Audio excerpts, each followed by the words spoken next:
Hello, I just want to share with you a cautionary tale regarding loose floorboards.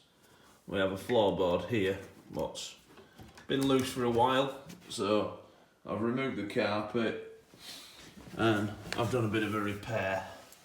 You can see we've got a cut there diagonal and the nails indicate where the joist is. It's obviously been done to spare the blade. I think a tighter line would have been better. I appreciate tradesmen need access, so rather than go gun-ho putting some nails in, it pays to remove these floorboards to see what lies underneath.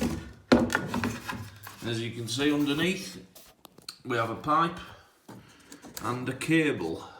So what I've done, I've got a block of wood there what's double screwed, it's gluing in. They've notched out far too much material to put these services in. That's one heck of a span just to lay a pipe or a cable, and even both. So I filled that in and glued it in. Now here we had a bit of a problem. So I've got some pieces of wood and they're actually going a bit more like that, just to bridge the gap between this corner. And I've actually got a piece of angled metal. That's about the best I can do for support without removing any more material. So now what I'm going to do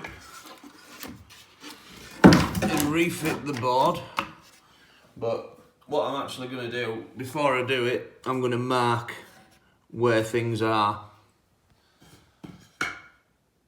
so we don't get any catastrophes as I screw the board back in. I'm going to drill it, then screw it, so it'll serve as a maintenance hatch should ever the need arise. Thanks for watching. Please like and subscribe for more.